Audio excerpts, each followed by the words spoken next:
Amém. Alguns estão chegando ainda, algumas e alguns.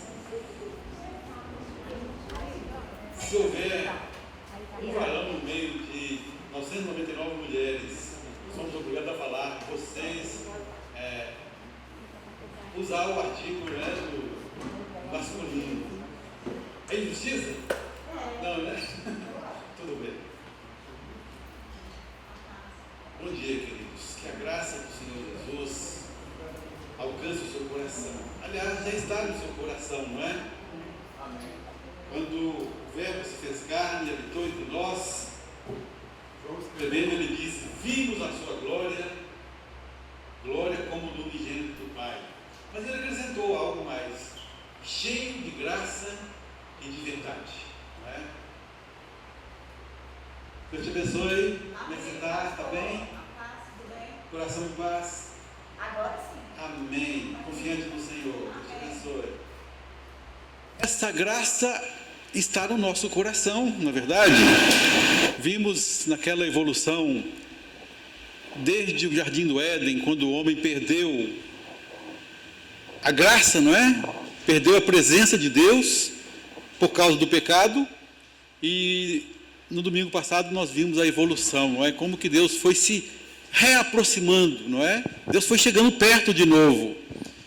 Quando Moisés subiu ao Sinai, ainda era uma presença assim inacessível para o povão. Nenhum animal podia ultrapassar a linha demarcatória, não é? Se passasse aquela linha, até o animal era morto. Moisés subia ao monte. Moisés conversava com Deus face a face. Isso era para quem exercesse fé. O som não está meio agudo, não? Está um pouquinho, né? Se eu abaixar um pouco, melhora, né? Acho que sim. Então, Deus veio aproximando de novo, não é? Lembram? Monte Sinai, no deserto, uma coluna de fogo à noite, uma nuvem durante o dia, a presença de Deus ali mais perto, dirigindo o povo. O povo já tinha a visão da presença de Deus. E agora, na travessia do Jordão, o que é que nós estamos vendo aqui no capítulo 3? A arca, a uma distância de quantos côvados? Alguém se lembra? Mais ou menos 1 quilômetro, de 900 metros a 1 quilômetro, a arca nos ombros dos sacerdotes levitas, e o povo vendo a arca e seguindo a arca. Ou seja, o Deus inatingível estava só chegando pertinho de nós. Veio o tempo de Salomão, a arca repousou ali no Santo dos Santos, até que veio o Senhor Jesus, Emanuel, Deus conosco, cheio de graça e de verdade. E veio o Espírito Santo, não é? E veio o Espírito Santo, aquele que habita em nós. Então a graça está conosco, não é? A graça está no seu coração. Vamos desfrutar dela. Essa graça não depende dos nossos méritos, não é verdade? Deus é gracioso para conosco. O salmista fala: seja Deus gracioso para conosco. Ele é gracioso, amém? Recapitulando aqui um pouquinho do que nós vimos no capítulo 3,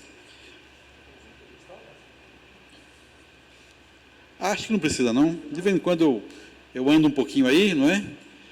Levantou-se, pois, Josué de madrugada. Vimos aqui que para obedecer a Deus, não é? Deus mandou sentar, não busca cadeira não, senta. A obediência tem esse princípio. Deus mandou, obedece, faz.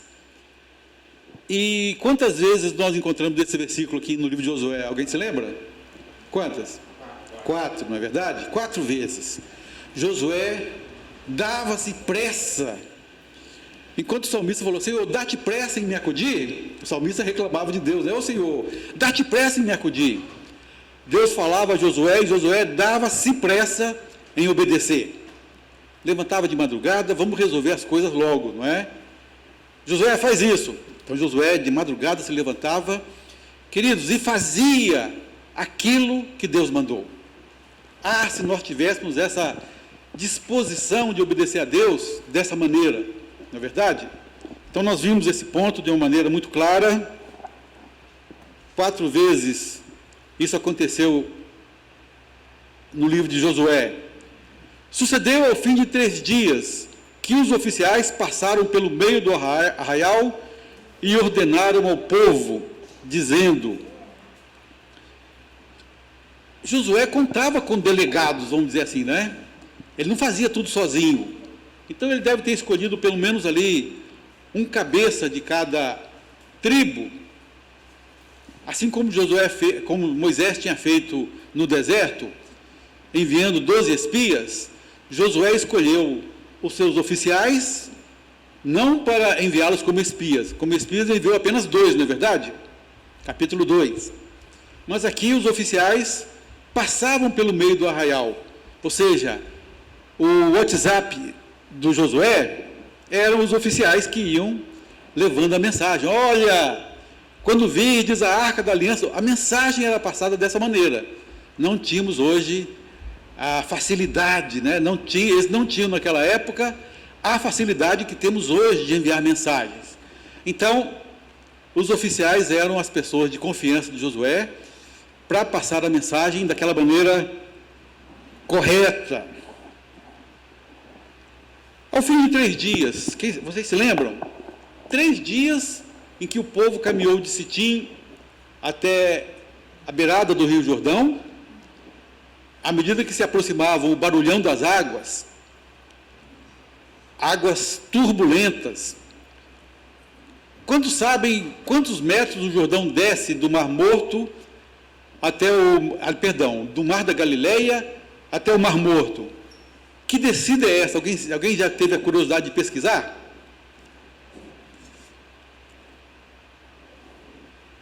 Então eu vou falar. 330 metros no curto espaço ali de 100 e pouquinhos quilômetros.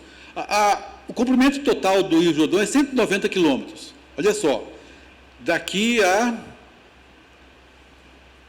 uma cidade a 190 quilômetros. Barbacena, tá. Daqui é Barbacena. Esse é o tamanho do Rio Jordão. E a descida dele, em menos 190 metros, mas do Mar da Galileia até o Mar Morto, é menos do que 190, porque ele tem um pedaço onde as águas descem do Monte Hermon. Quando acontece o degelo, as águas descem do Monte Hermon e do Monte Líbano, não é? Aliás, do Monte Líbano. Acho que do Hermon também. E aí deságua no Mar da Galileia, que depois, então, o Jordão tem o pedaço norte, entre o Monte Líbano e o Mar da Galileia, e depois o pedaço que vai do Mar da Galileia até o Mar Morto. Nesse trechinho, do Mar da Galileia até o Mar Morto, 330 metros de descida. É muito forte. Jordão significa aquele que desce, aquele que corre, né? É um rio de corrida, de descida forte. Imagine esse rio na época da cheia. O versículo 15 do capítulo 3 fala isso, não é? Naquela época, o Jordão transbordava em todas as suas ribanceiras, ele transbordava. Era o momento da cheia. Deus escolheu o momento da cheia para trazer o povo 25 quilômetros do acampamento de Sitim até a beirada do Rio Jordão. Para quê, hein? Nós vimos isso aqui. Para aguçar a fé do povo. Enquanto que essa turbulência, não é? Esse barulhão trazia medo para alguns, para outros aumentava a fé. Assim como o nosso paralelo foi o gigante Golias, não é? Assim como Golias amedrontou todo um exército, todo o povo de Israel, para Davi, não é? Eu não me lembro quem falou isso uma vez, se não me engano foi um colega meu do seminário. Ele virou pastor, virou reitor do seminário, acho que foi dele que eu ouvi isso, não sei se ele estava replicando de outra pessoa. Enquanto alguns pensavam, nossa, esse gigante é muito grande para nós derrotarmos. Davi falou o quê? É muito grande de maneira que eu não vou errar, né? e virou ali a funda e lançou a pedra. É muito grande para eu errar, não vou errar. O Rio Jordão trazia esse componente, amedrontou alguns, mas outros se fortaleceram na fé, sabendo que Deus tinha algo especial para eles nesses dias, não é verdade? Então, Jordão significa aquele que corre, aquele que desce, e tem uma inclinação de 330 metros do Mar da Galileia até o Mar Morto.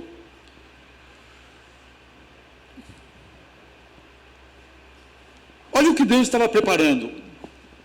Vamos comparar os 40 anos atrás da travessia do Mar Vermelho, não é verdade? O povo saiu do Egito às pressas, despojaram o povo egípcio, não é, com suas joias, ouro, prata, bronze. Muita coisa do tabernáculo foi construída com o despojo que eles trouxeram do Egito. Né? Deus usando riquezas, vamos dizer assim, da iniquidade. Deus usa isso, Deus usa a riqueza da iniquidade para depois fazer algo proveitoso no reino de Deus? Claro, Deus usa. Deus santifica, não é? Deus santifica. Nós já estudamos aqui uma vez o tabernáculo durante um ano, e o mais significativo foi quando chegamos naquela parte, a bacia de bronze. Como é que ela foi feita? Vocês se lembram? A bacia de bronze? Usaram o bronze de quê? Que bronze foi usado para fazer a bacia de bronze, onde o sacerdote se lavava, via ali a sua imagem no espelho, se lavava, para depois entrar no lugar santo?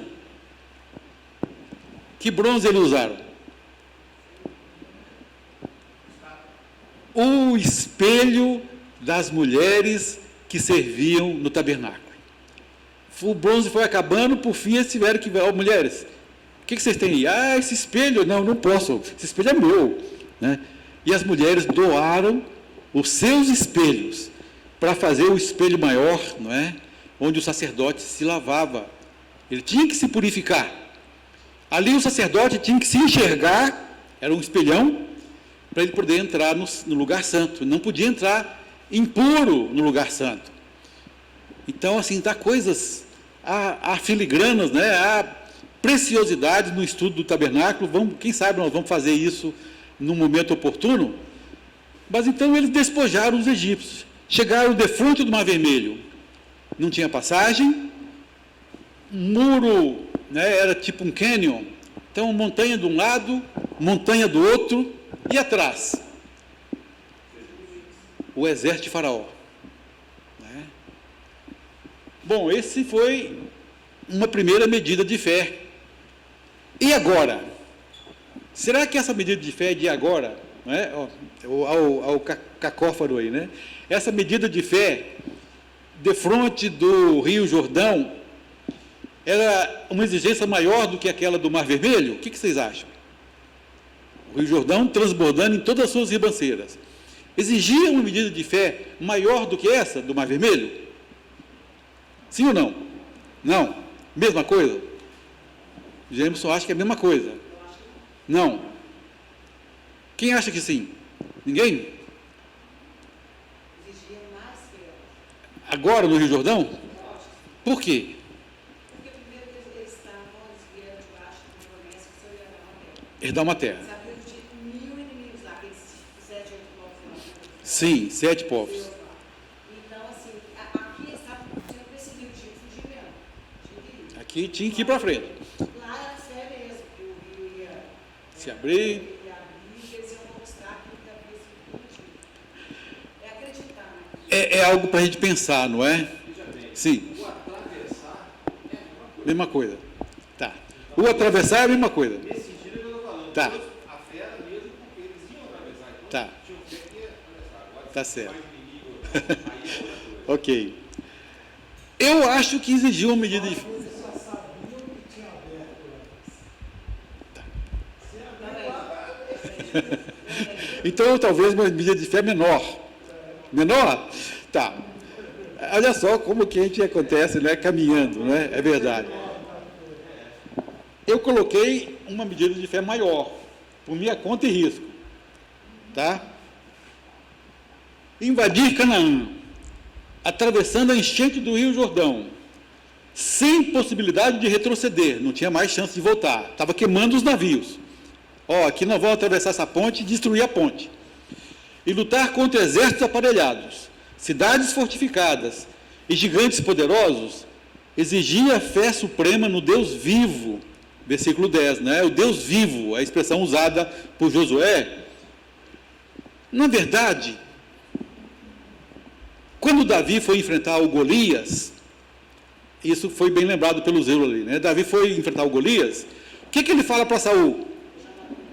Olha, eu estava lá no campo, eu orava para Deus não mandar nenhum leão, mas Ele mandou. Eu orava para Deus não mandar nenhum urso, não, mas Ele permitiu. Quando eu enfrentei o urso e o leão, eu agora estou preparado para enfrentar esse gigante, né? Então, a travessia do Mar Vermelho foi uma preparação. Nós vamos ver no versículo, né, que quando Deus fala, Josué, eu estou contigo, como fui com Moisés. Era uma preparação, mas esse exército agora que atravessava o Rio Jordão era bebê, talvez, criancinha. Muitos não se lembravam mais, mas sabiam, não se lembravam, mas sabiam. Até Raabe sabia, né? Então, assim, aquilo estava na cultura, no coração, gravado. Nós atravessamos o Mar Vermelho. Agora vamos atravessar o Rio Jordão. Então, o desafio era, vamos confiar no Deus vivo. Versículo 10. Amém? Já vimos também a Arca da Aliança, símbolo da presença de Deus em poder no meio do seu povo. Aliança significa, vem do hebraico berit, né? Berith. Quem assistiu aí o Senhor dos Anéis? Estou vendo aí muitos jovens aí, não é? Assistiram o Senhor dos Anéis? Sim ou não? Alguns sim, outros não, né? Os marmanjos, eu assisti todos os três, né? A série, a trilogia. Ali é um filme mais antigo, né? Deve ter o quê? Uns 15 anos? 10, 15 anos, talvez? Acredito. Ali tem expressões tiradas da palavra de Deus. Quando ele fala El Berith, lá no Senhor dos Anéis, era o Deus da aliança, El Berith, o Deus da aliança. A simbologia do Senhor dos Anéis é tremenda em relação a trazer conceitos bíblicos para nós. Exatamente como C.S. Lewis fez com as Crônicas de Nárnia. Nas Crônicas de Nárnia, ele trouxe conceitos, né? O leão Aslan e as Crônicas de Nárnia. Quem assistiu? Também, né? O Aslan representa o Senhor Jesus, o leão da tribo de Judá, que morre para salvar alguém e ressuscita para vencer os inimigos, não é verdade? Então aqui, essa palavra aparece lá no Senhor dos Anéis. Tem alguém que é um símbolo do Espírito Santo, porque a pessoa, era só chamar o nome dele e ele aparecia, né? Na linguagem lá do Senhor dos Anéis. E teve um momento em que o protagonista foi praticamente enterrado vivo, ele chama o nome dessa pessoa e a pessoa vai lá e o livra. É um símbolo do Espírito Santo nos ajudando, nos abençoando. Bom, fechando parênteses, a palavra aliança é a palavra berith no hebraico, e que significa concerto, pacto, testamento, contrato, né? Compromisso conosco. E toda aliança era fechada, né? Alicerçada com sangue. Eu estava agora na sexta-feira levando a ceia lá para o irmão Francisco e a dona Maria Antônia, a irmã Maria Antônia, e falamos disso aí novamente. Jesus, com o seu sangue, fez aliança conosco. A irmã Maria Antônia está assim, tem uns 2 anos e meio que ela não veio à igreja, né? Doida para voltar à igreja, e assim, ansiosa por voltar. Mas precisa fazer ainda 2 cirurgias para conseguir andar bem agora e voltar com saúde. Lembrem-se de orar por ela e o irmão Francisco. O irmão Francisco é problema do coração. Pois bem, vimos também os levitas sacerdotes que levavam a arca, os filhos de Arão, aliás, os filhos de Levi, Gerson, Coate e Merari. Arão vem da da descendência de Coate, era um coatita. Mas os levitas, nem todo filho de Coate era sacerdote. Os sacerdotes eram apenas os filhos de Arão. Então, quem estava levando a arca, a Bíblia é clara em falar que eram os sacerdotes levitas, também da tribo de Coate. Por serem os sacerdotes levitas levando a arca, se não fossem os sacerdotes, a arca só podia ser conduzida envolta em um pano azul. Ninguém podia olhar para a arca. A arca ficava lá no tabernáculo, dentro do Santo dos Santos. Lembra quando Uzá, mais tarde, Davi transportando a arca para Jerusalém, Uzá toca na arca, os bois tropeçam, estavam transportando a arca da maneira errada, os bois tropeçaram, a arca quase caiu do carro, Uzá levou a mão para segurar a arca e foi fulminado, porque não podia. Como eram os sacerdotes carregando a arca, ou seja, eram também coatitas, mas os descendentes de Arão. Então vamos lá. Coate, Gerson e Merari. Esses 3 filhos de Levi se tornaram transportadores de materiais do tabernáculo. Os coatitas transportavam a arca quando a nuvem se levantava no deserto e caminhava. O transporte da arca era feito pelos coatitas, não necessariamente os sacerdotes. Sacerdotes somente filhos de Arão, tá? Aqui a Bíblia fala que os sacerdotes estavam levando a arca. Acredito então que era a arca descoberta, brilhando em todo o seu esplendor. À medida que eles caminhavam, a 900 metros de distância, aquele ouro brilhava. Não havia necessidade de recobrir a arca com o manto, porque eram os sacerdotes. O sacerdote tinha o direito de participar, né? Arão e os seus filhos podiam, então, ao colocar o pano azul na arca para os outros coatitas transportarem, eles tinham o direito de manusear. Então, eles estavam nos seus ombros, os sacerdotes transportando a arca. A Bíblia não é clara em falar se ela estava coberta ou não.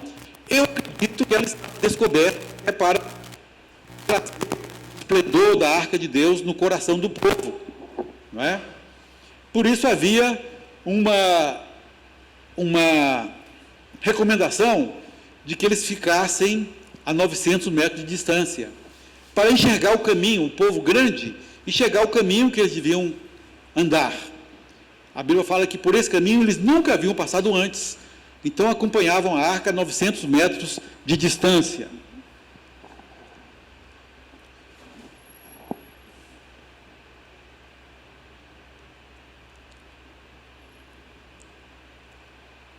Eu falei aqui que é uma ocasião especial de transportar a arca, porque era um momento de um grande milagre que ia ser efetuado. Uma outra ocasião em que sacerdotes levaram a arca foi lá em 1 Reis 8, de 1 a 4, o momento em que Davi, agora obedecendo a palavra de Deus, ele põe a arca, não é, no varal, a arca tinha lá as argolas, onde um grande varal era passado de um lado e do outro, e os sacerdotes punham a arca no ombro para transportar.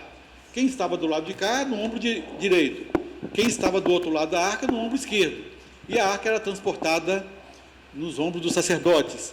Aqui em 1 Reis 4 é esse momento especial em que os sacerdotes transportaram a arca. Aí vem o final do versículo. Já vimos esse aspecto, não é? Como Deus veio se revelando até nós hoje. Contudo, versículo 4: haja a distância de 2.000 côvados entre vós e ela. Não vos chegueis a ela para quê? Para que conheçais o caminho pelo qual haveis de ir, visto que por tal caminho nunca passastes antes. Para mim, esse verso estava assim, eu não estava entendendo, que eles não podiam chegar à arca para não conhecer o caminho, mas na verdade eles não podiam chegar à arca para conhecer o caminho. Eles precisavam conhecer o caminho, mantendo essa distância, tá? Igual quando você vai atrás de um carro, muito colado num carro, dirigindo, se aquele carro desvia de um buraco à frente, se você estiver muito colado, você não desvia, você não consegue desviar, né? Já aconteceu isso comigo. Então aí eu mantenho uma distância segura, primeiro tem a segurança, e depois para você verificar, né, olhando mais adiante, se de repente um animal não atravessou na frente do outro, mais ou menos isso. Um povo grande precisava, né, o povo deveria ter ali, saíram do Egito 2 milhões, não sei quantos, né, esses 2 milhões, a maioria morreu no deserto, os filhos cresceram, a Bíblia não relata quantos entraram em Canaã, não temos esse relato, mas eram milhares. Manter essa distância era importante para caminhar em direção a Canaã. Aí vem uma grande pergunta: o que vocês acham? Josué já sabia o que estava para acontecer? Deus já havia revelado a ele, audível ou no coração? Porque muitas vezes Deus põe um discernimento no nosso coração, não é? Deus nos dá discernimento, olha, vai acontecer isso. É Deus falando ao coração nosso de várias maneiras, pela palavra, não é? Pela palavra. Depois de uma oração, Deus dá uma direção. Discernimento no nosso coração, porque o que é o discernimento?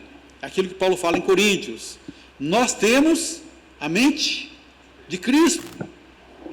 Nós temos a mente de Cristo. Então, muitas vezes, Deus coloca um discernimento que é a mente de Cristo. Discernimos as coisas do Espírito pelo Espírito que em nós habita. Ok? Será que Josué já sabia o que estava para acontecer? Que o Senhor faria secar o Jordão para que eles passassem a pé enxuto? O que vocês acham até esse momento? Ele dando ordens, olha, vão fazer isso, vocês vão seguir a arca. Ele já sabia ou não? Quem leu o capítulo 3 todinho? Leu? Leu? Também? O que vocês acham? Sim ou não? Ele sabia que haveria maravilhas por parte do Senhor. Tá, versículo 5, olha, santificai-vos, porque amanhã o Senhor fará maravilhas no meio de vós. Ele sabia que alguma coisa ia acontecer, mas será que ele sabia que era isso? Deus faria secar o Jordão? Acho que não. Maravilhas virão, agora o que será? Sim. Quem tem outra opinião? Ele sabe o que ele fala, inclusive, com o pessoal. Na hora que vocês voltarem para Mas que hora que ele fala isso? Até esse momento, até o versículo 4 e 5, será que ele já sabia? Ele vai falar depois, não é? Pelo versículo 5, parece que ele já sabia. Opa, o que eu fiz aqui?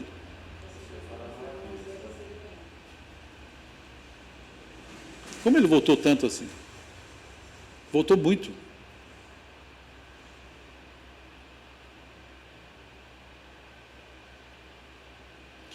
Pelo versículo 5, parece que sim. Ele fala assim, santificai-vos, porque amanhã, né, santificai-vos hoje, amanhã o Senhor fará maravilhas no meio de vós, como o João lembrou ali. Ele sabia que algo estava para acontecer. E o versículo 7? Quem pode ler o versículo 7 para nós? Então disse o Senhor a Josué: hoje começarei a engrandecer-te perante os olhos de todos Israel, para que saibam que assim como fui com Moisés, serei também contigo.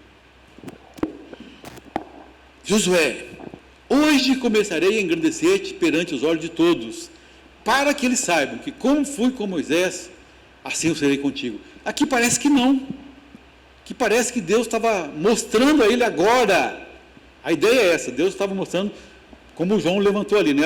Algo está para acontecer, eu não sei bem ainda o que é, mas algo vai acontecer. E no versículo 7, olha só, já no versículo 7 que Deus parece estar revelando a ele especificamente o que vai acontecer. Está claro? Eu acho que ele tinha certeza. Sim. No 3,14, tendo partido o povo das suas tendas lá na passada do Jordão, eles estavam indo na direção do Jordão. Sim. A história era o mar se abrir. Eu tinha certeza. Depois, até o versículo 5, aí já está no 14, né? Eu estou no 3. 3,14. Pois é. Olha o 7. O 7 é que Deus fala, olha, eu vou te engrandecer. O povo vai saber que eu estou te engrandecendo. Algo vai acontecer assim de tão maravilhoso.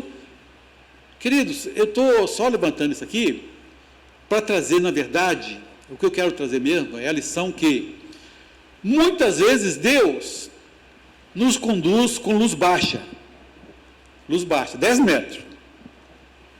Outras tantas ele acende a luz alta e fala, olha, agora caminhe, né? Passos largos, deslancha. Não é isso?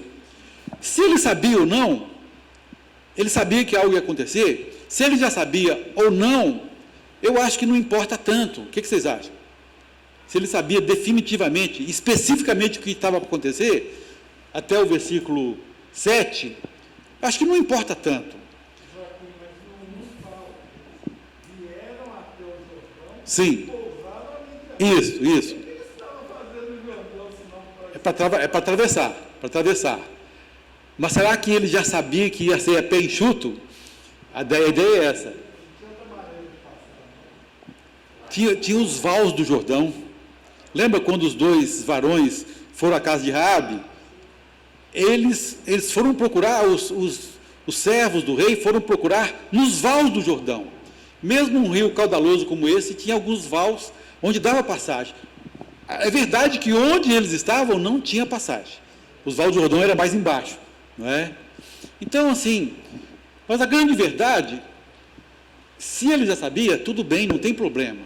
O verso 7 parece dizer que não.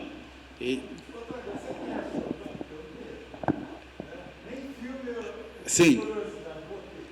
porque eu fiz um cálculo rápido aqui, essa inclinação 330 metros para 100 quilômetros é mínima. Não, pastor. Não, pastor, é grande. O Amazonas não tem essa descida.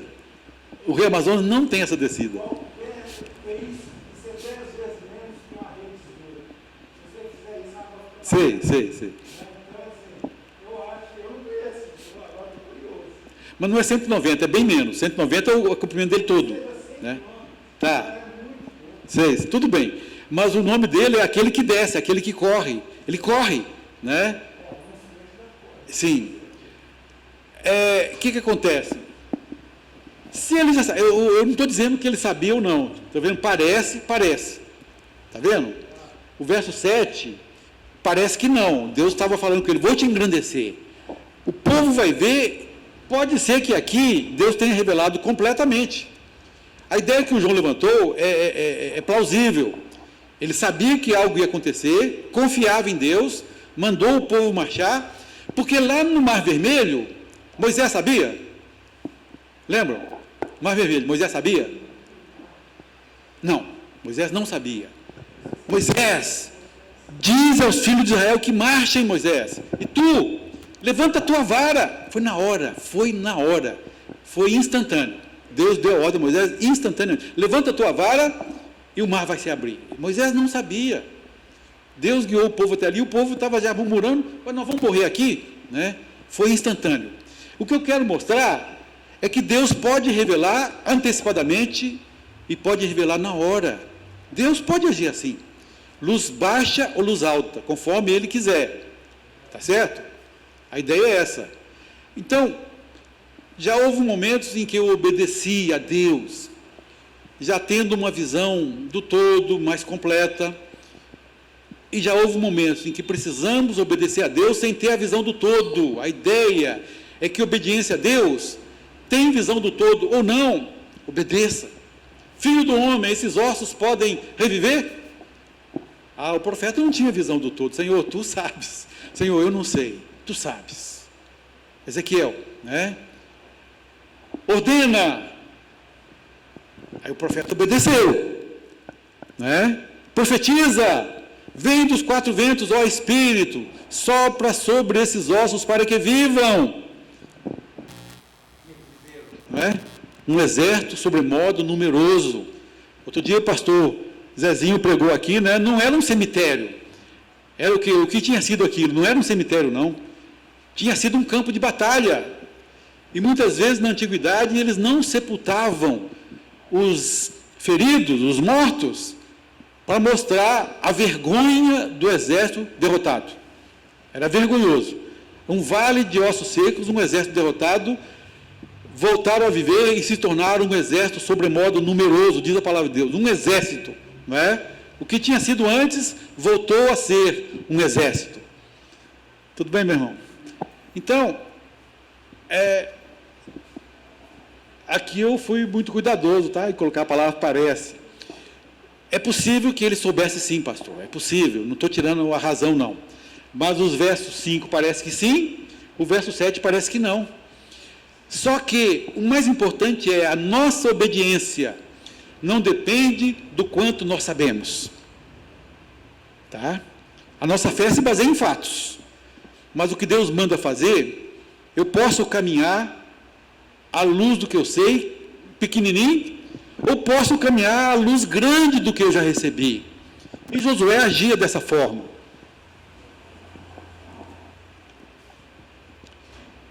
Andar em obediência à palavra de Deus pode nos levar a vivenciar essas duas situações. Momentos em que Deus revela antecipadamente, momentos em que Deus revela no último segundo.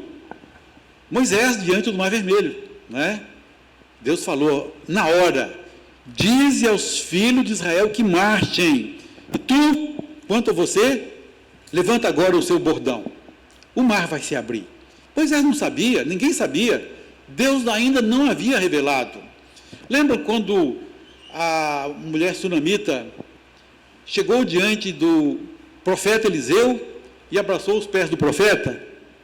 O que foi que o diácono, o Geazi, né, o cuidadoso, o zeloso, foi lá correndo para ver se tirava a mulher. Ela abraçou os pés do profeta. O que o profeta falou? Deixa. Ela está angustiada e Deus não me revelou o que ela está passando. Aqui naquele momento, Eliseu não sabia. Outras ocasiões ele sabia. Naamã, não é?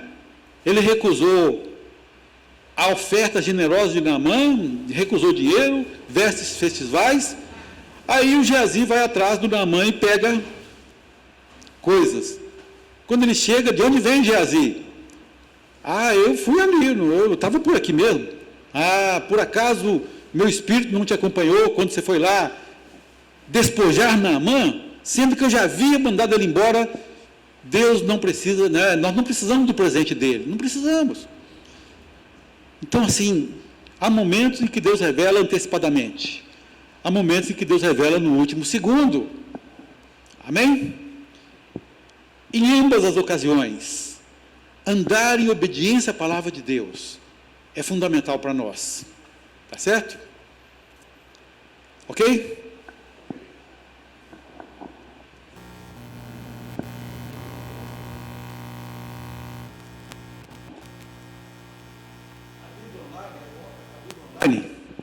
Costuma permitir que a gente faça imagens do versículo, né? Achei essa aqui tão significativa. Disse Josué ao povo: santificai-vos, porque amanhã o Senhor fará maravilhas no meio de vós. Não é? Eu fiquei pensando, se ficassem algumas gotas de água enquanto o povo passava a pé enxuto, será que eles passavam a pé enxuto ou ficou algumas gotinhas de água ali? Só para lembrar, toma cuidado, hein? Essa água pode voltar. Brincadeira, né? É mais uma brincadeira. Passaram a pé enxuto. Se houvessem ainda fios de água correndo, não importa. O diabo pode colocar lembranças para nós de perigos, não importa, nós estamos obedecendo a Deus, né? Ele falou que essas águas vão ficar retidas, e no mapa que eu mostrei domingo passado, a cidade de Adã, onde a água foi represada, fica a 25 quilômetros dali de onde eles estavam. Ou seja, Deus represou água num volume assim extraordinário até a cidade de Adã. Outras versões falam a cidade de Adão, né? A palavra Adão vem terra, Ha-Adam. Então Adão é essa cidade que ficava ali a 25 quilômetros para cima de onde eles estavam. Já houve duas ocasiões depois em que houve represamento do Rio Jordão. Um em 1914, onde ribanceiras caíam. A água, então, o que acontecia? Ela não seguia o seu curso normal, mas se espalhava, como os igarapés lá do Amazonas, não é? Quando a enchente do Rio Amazonas, vários igarapés e igapós fazem com que a água se espalhe no meio da floresta, até 50 centímetros de altura, não é? E as pessoas que colhem ou a borracha, não é? Os seringueiros, tem que caminhar, não é? Atolando durante um bom tempo até chegar nos seringais. Então, isso aconteceu também com o Rio Jordão recentemente.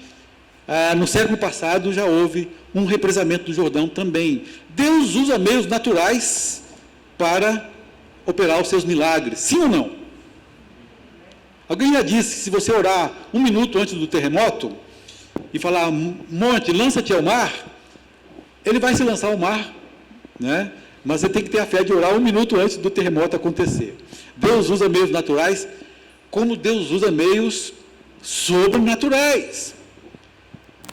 Jesus se levantou, Jesus, não é? O Criador dos céus e da terra, se levantou ali no barco e falou, onda, cessa, mar, cala-te. Era o Deus sobrenatural. Eu não estou aqui dizendo que milagre é apenas meio natural, não, tá? Estou dizendo que Deus pode usar meios naturais para realizar os seus milagres. Como realiza por meios sobrenaturais. Para fora, sobrenatural. Não tem explicação nos meios naturais para que isso aconteça, não é? Ok?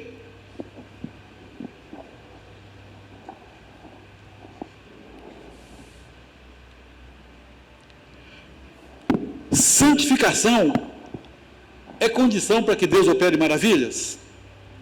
Santificai-vos, porque amanhã o Senhor fará maravilhas no meio de vós. Sim ou não? Santificação é condição para que Deus opere maravilhas? Quem acha que sim? Quem acha que não? Tá. Né? Vamos ler atentamente o que diz o versículo. Santificai-vos, porque não é para quê, tá certo? Santificai-vos, porque o Senhor fará maravilhas no meio de vós.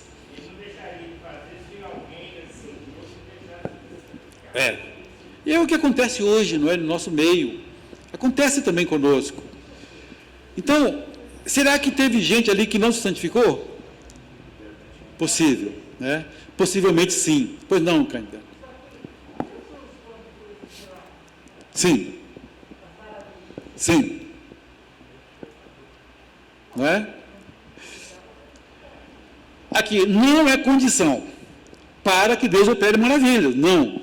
Por quê, hein? Primeira grande razão. A primeira grande razão é o poder de Deus é inerente a Ele. E Ele não está limitado às atitudes do ser humano, não é verdade? Esse é o poder de Deus. Ele quer operar maravilhas, Ele opera. A Bíblia não diz que Ele manda a sua chuva sobre justos e injustos.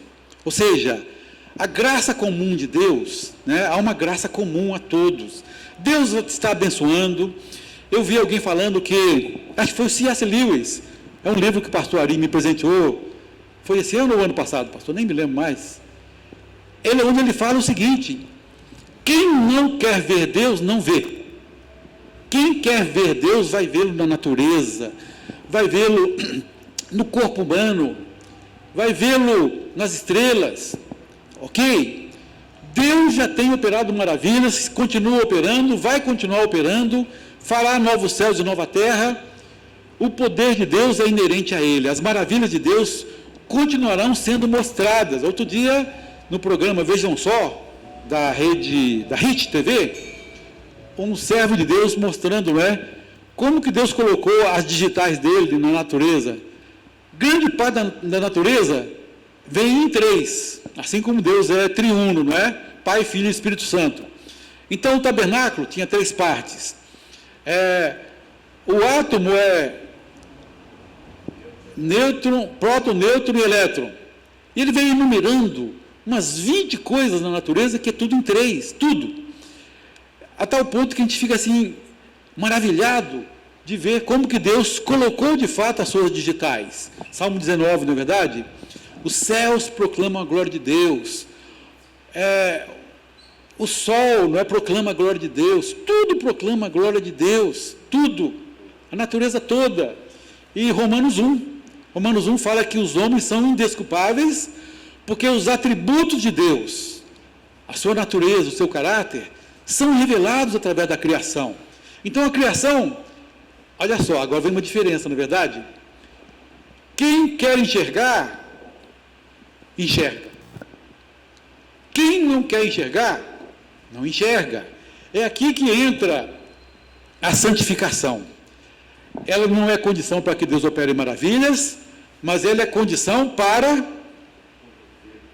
que nós vejamos, desfrutemos da maravilha. Aquele que não se santificou ali, ao atravessar o Rio Jordão, pode ser também que ele tenha colocado na sua cabeça, isso aí foi algo racional que aconteceu. Não, isso não vem de Deus, não. Né? As pessoas vão racionalizar, alguns vão, outros não. Então a santificação, aqui, outro detalhe, mas em muitas ocasiões Deus só operou maravilhas após uma atitude de conversão sincera e fé por parte dos homens. Em outras ocasiões aconteceu isso. Juízes 6,13. Gideão reclama: Senhor, o que é feito das tuas maravilhas que nossos pais nos contaram? Deus, o Senhor não opera mais? O Senhor parou de operar conosco? Deus havia assustado as suas maravilhas, Deus havia retido as suas maravilhas, até que o povo se convertesse. Né? Isso aconteceu. Aí houve ali sacrifício por parte de Gideão. Ele sacrificou o segundo boi de 7 anos do seu pai, né? Assim como a miséria do povo já durava 7 anos na mão dos midianitas, Deus falou: Gideão, vai lá e pega o segundo boi, não pode ser o primeiro não, tem que ser o segundo boi. Por quê? O segundo boi tinha 7 anos, a mesma idade da opressão midianita. Ou seja, quando ele sacrificasse aquele boi que nasceu junto com a opressão, o simbolismo era: essa opressão vai embora. Né? Você está matando o segundo boi em oferta de holocausto a Deus, ele nasceu junto com a opressão e ele vai morrer com a opressão. Foi o que aconteceu. Houve uma atitude de conversão. Gideão adorou a Deus quando ele viu o último fato, né? Ele desceu ao arraial dos midianitas, e os midianitas conversando sobre Deus entregando o arraial dos midianitas na mão de Israel. Gideão adorou a Deus. O que aconteceu? Uma vitória estrondosa, não é? 300 de Gideão derrotando, botando em fuga um exército numeroso. Então Deus voltou para maravilhas. 2 Crônicas 7,14, o que diz? Meu povo, que se chama pelo meu nome, se humilhar, orar e me buscar, se converter do seu mau caminho, então, ouvirei dos céus, perdoarei os seus pecados e sararei a sua terra, não é verdade? E lá em Mateus 13, alguém se lembra? Jesus andando ali por Nazaré, o que aconteceu? Mateus fala que ele não fez ali muitos sinais. Por quê? Pela incredulidade do povo. Marcos vai além, Marcos fala assim: ele não pôde fazer ali muitos sinais. Olha o que Marcos fala. Jesus não pôde fazer ali muitos sinais por causa da incredulidade do seu povo. A tal ponto que Jesus falou assim: não há profeta, né, sem honra a não ser na sua terra. Um profeta sem honra na sua terra, por causa da incredulidade do povo. Mas, a priori, a santificação não é condição para que Deus opere maravilhas. A santificação é condição para que desfrutemos das suas maravilhas. Está claro? Tá?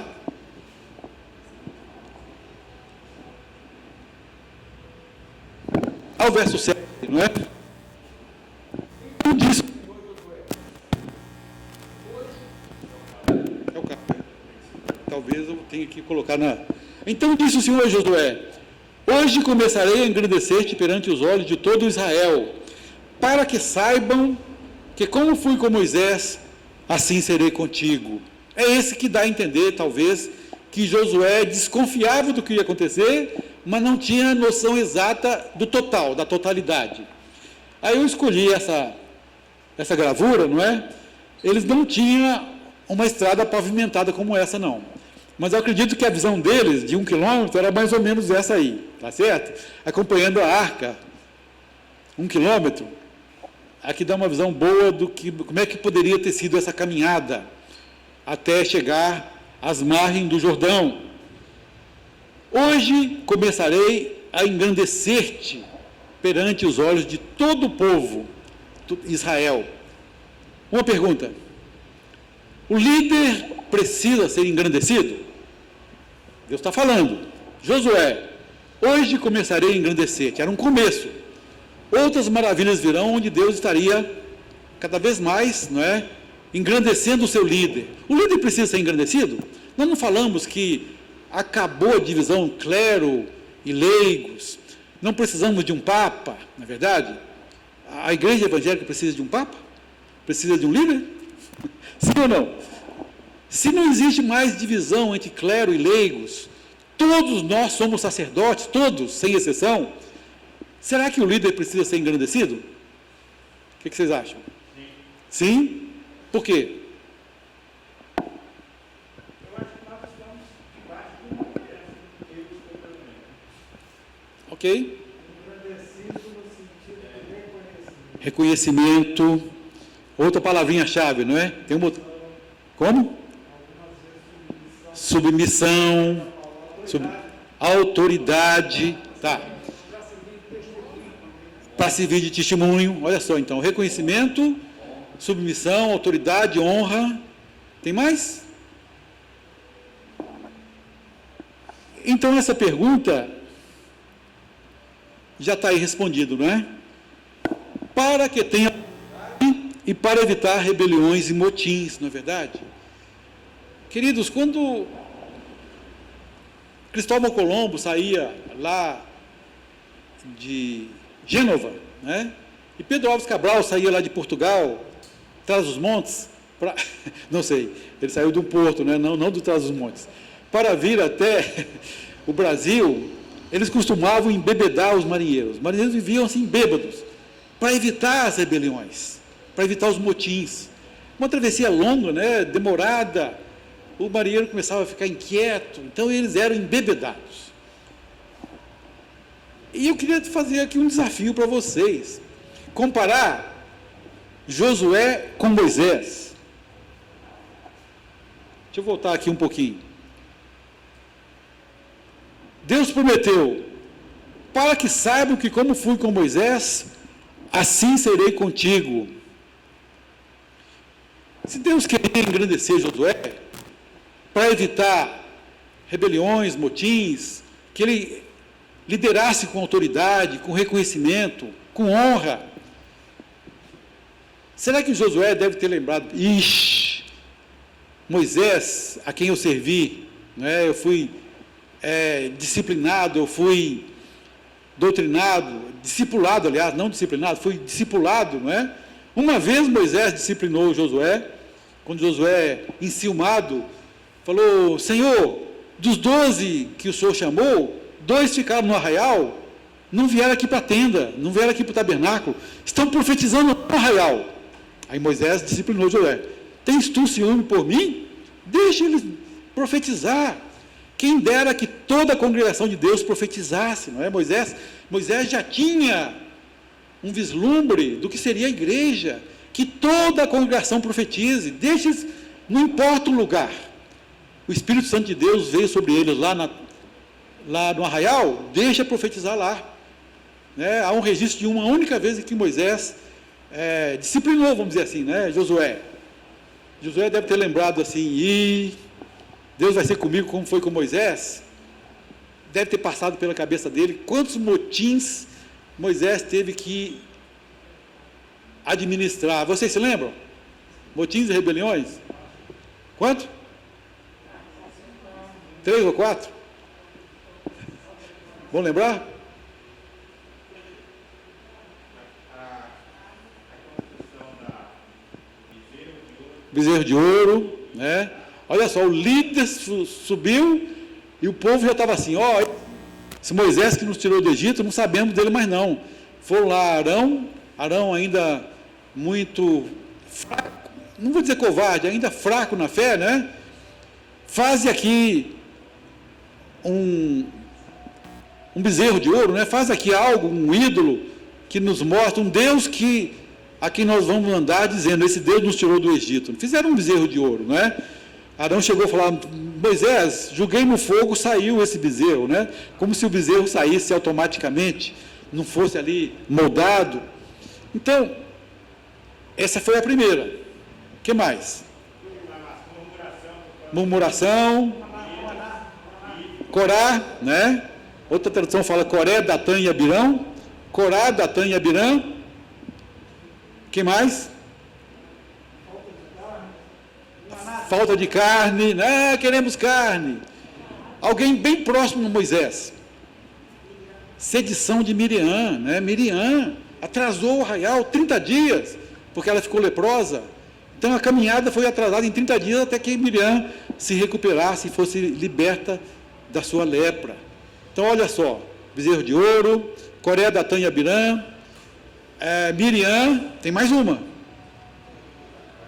Nadab e Abiú, filhos de Arão, sobrinhos do Moisés. Olha como que é a coisa, né? Como que as coisas são tão difíceis para um líder considerado talvez o maior do Antigo Testamento.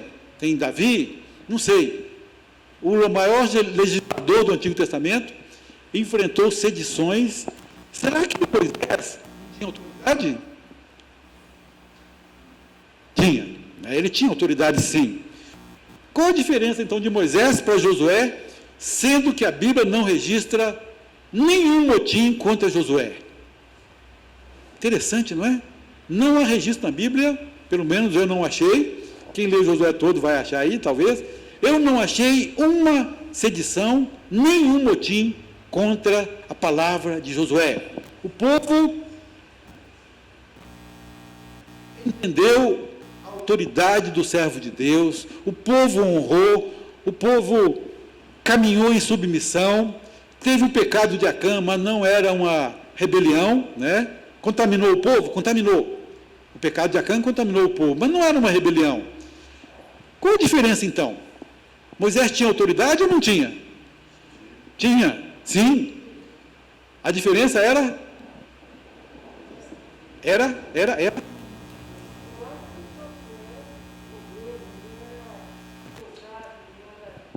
Josué já acompanhava o povo, né? Enquanto Moisés ficava orando lá no monte, Josué até era o capitão lá do povo.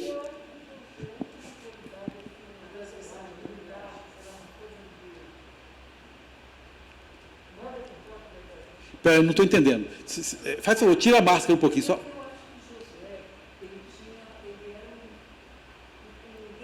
Sim, com certeza. Vamos à frente, vou à frente, capitão.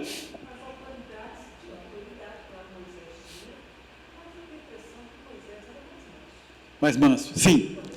Tem uma grande diferença. O povo estava em guerra direta, estava ocupado. No deserto, né? Para ali, para aqui. Isso, né? A diferença é essa mesmo, é o povo. A diferença é o povo, né? A diferença é o povo, queridos. Nós podemos nos tornar ou o povo do deserto ou o povo que está conquistando Canaã. Tá? Quem somos nós? Parei no deserto? Agora não tem água. Agora não tem carne. Agora não tem sepultura. Eu podia ser enterrado no Egito e fosse sepultado nesse deserto. Né?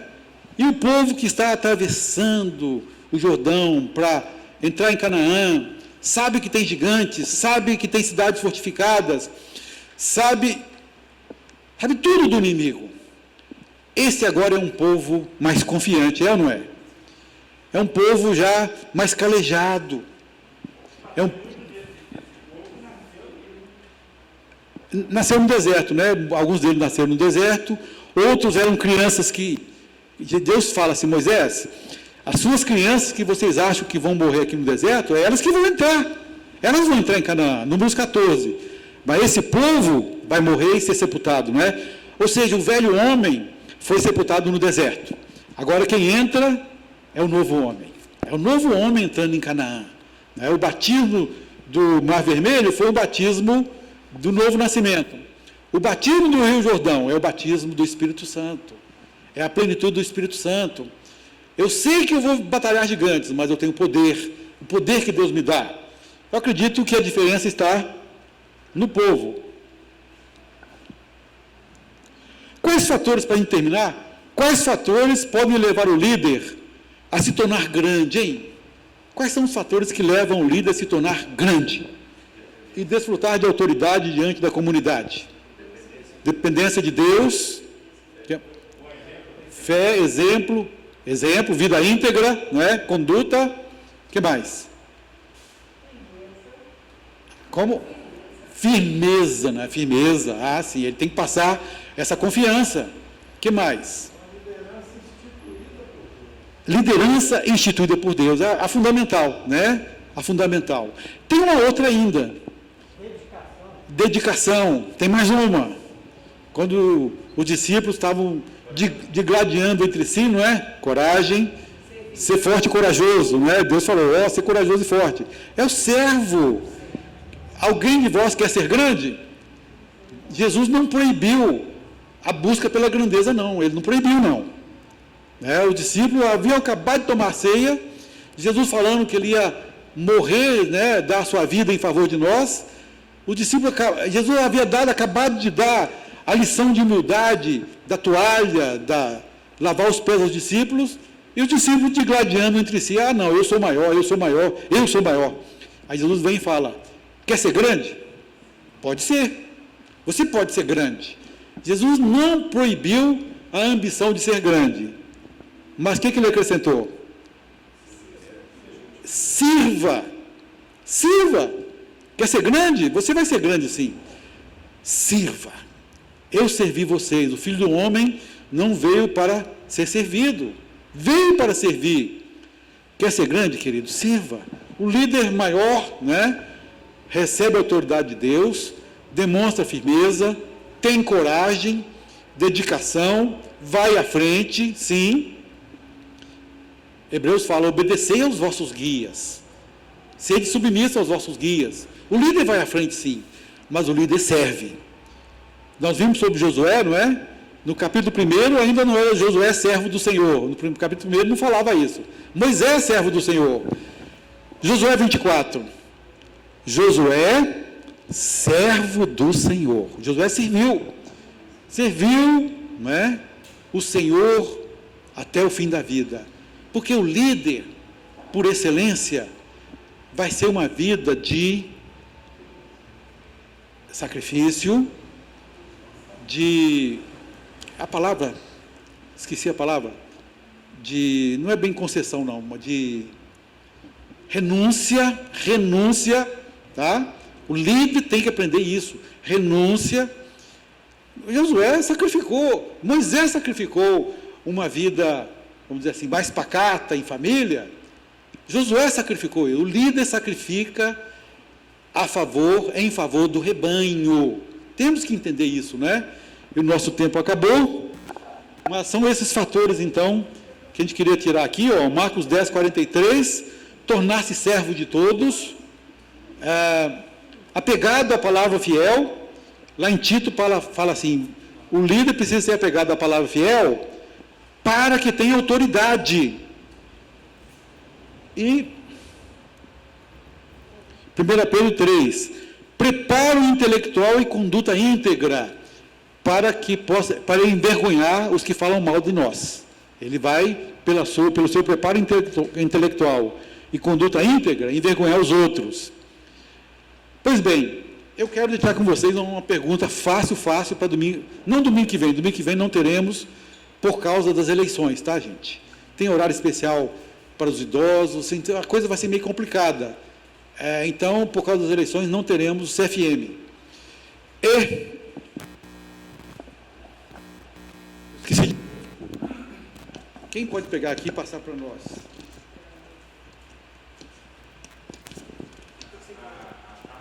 Chamado.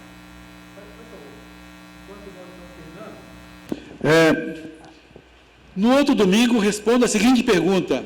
Leiam de novo 3. Quando foi que as águas do Rio Jordão se secaram? Quando foi que elas foram cortadas? Em que momento as águas do Rio Jordão foram cortadas? Não é pegadinha, não. É pergunta simples, direta, objetiva, para responder daqui a 2 domingos. Dia 15, eleições. Dia 22, vamos trazer essa resposta aqui. Podem responder também no YouTube, tá? no nosso canal. Em que momento as águas do Rio Jordão foram cortadas? Amém? Que Deus te abençoe, nosso horário se esgotou. Vamos lá ao nosso culto, não é? Maravilhoso que Deus tem para nós. Que Deus tenha uma bênção especial para você nesse dia. Amém?